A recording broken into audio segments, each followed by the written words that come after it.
warahmatullahi wabarakatuh. Selamat pagi anak-anak semuanya. Apa kabar? Semoga kalian semua berada dalam keadaan yang baik-baik saja. Semoga kegiatan kalian di luar sana diberikan kelancaran selalu ya, kelas 12 ini. Nah, bertemu kembali dengan Ibu dalam mata pelajaran Bahasa Indonesia di kelas 12. Nah, pada kesempatan kali ini Ibu akan memberikan materi pembelajaran lanjutan dari video kemarin. Kemarin kita telah membahas mengenai teks cerita sejarah. Nah, sudah kita bahas mengenai pengertiannya, ciri-cirinya, struktur dari teks cerita sejarah itu sendiri, kemudian dari segi kaidah kebahasaan teks sejarah. Nah, pada kesempatan kali ini Ibu akan melanjutkan mengenai jenis-jenis teks cerita sejarah. Apa saja ya jenis-jenis teks cerita sejarah itu? Mari kita kupas bersama-sama. Jenis-jenis teks cerita sejarah itu dibagi menjadi dua bagian, yaitu sejarah fiksi dan sejarah non-fiksi. Sejarah fiksi contohnya ada 4.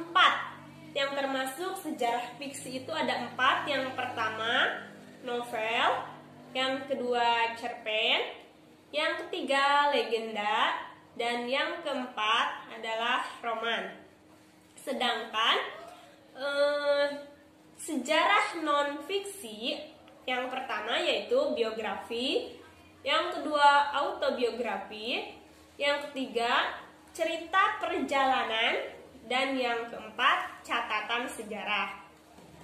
Apa-apa saja sih itu? Mari kita pelajari bersama-sama. Nah, jenis-jenis sejarah fiksi yang ada 4, yaitu yang pertama novel. Novel adalah karya fiksi prosa yang ditulis secara naratif, umumnya dalam bentuk cerita. Penulisnya disebut novelis. Kemudian yang kedua itu cerpen. Cerpen adalah cerita pendek berbentuk prosa naratif fiktif, cenderung padat dan langsung pada tujuannya. Dibandingkan dengan karya fiksi yang lainnya, novel cenderung lebih pendek daripada novel ya. Kemudian yang ketiga ada legenda. Tahu gak kalian apa itu legenda? Legenda adalah cerita prosa rakyat yang dianggap oleh sebagian orang merupakan sesuatu yang benar-benar terjadi. Kemudian yang keempat yaitu roman.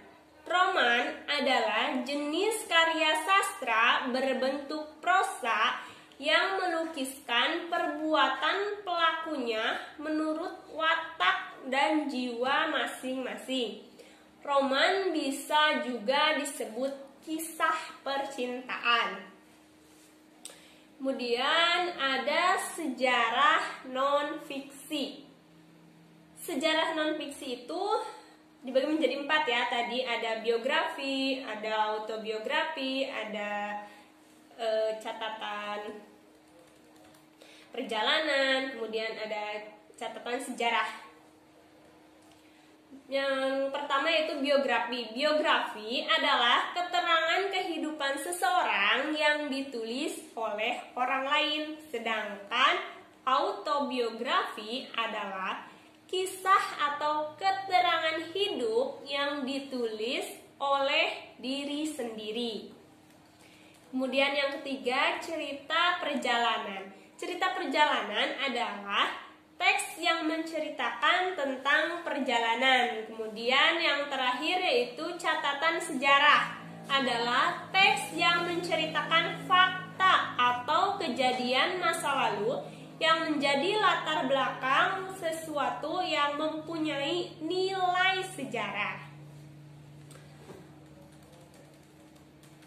Dari pemaparan tadi, dari cerita fiksi dan non-fiksi, kalian bisa menyimpulkan tidak apa saja perbedaan dari keduanya? Nah, perbedaan sejarah fiksi dan non-fiksi dapat kita jelaskan seperti ini. Sejarah fiksi. Yang pertama, jalan cerita disusun berdasarkan dunia nyata. Kemudian yang kedua, gambaran kehidupan batin seseorang tokoh lebih dalam. Pengembangan karakter tokoh tidak sepenuhnya terungkap. Kemudian yang terakhir, menyajikan kehidupan sesuai pandangan pengarang. Nah, di dalam sejarah fiksi ini pasti ceritanya disajikannya sesuai dengan pandangan pengarang. Apa saja yang menurut pengarang itu pasti dituangkan dalam cerita fiksi. Sedang berbeda dengan sejarah non-fiksi. Bedanya yaitu kalau sejarah non-fiksi yang pertama tersusun oleh fakta yang objektif. Kalau yang tadi fiksi mah sesuai dengan fiksi ya, khayalan pengarang.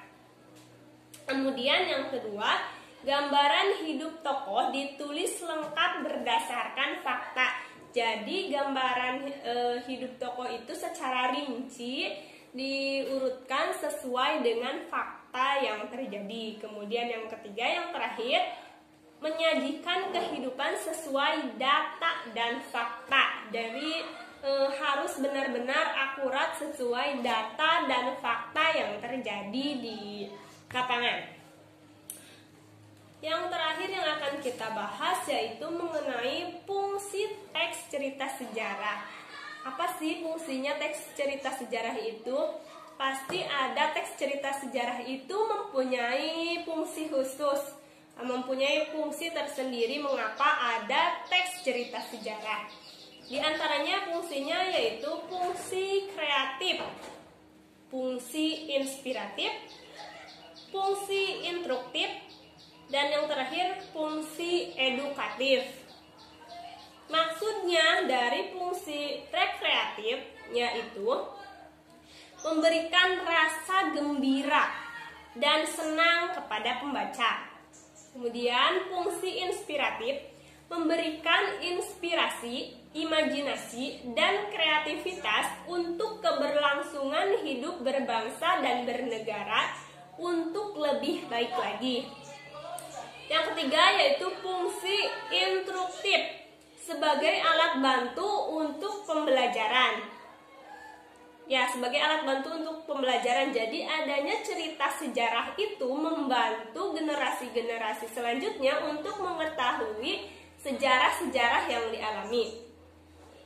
Dan yang terakhir, fungsi edukatif dapat dijadikan petunjuk dan pelajaran kehidupan bagi manusia dalam berperilaku.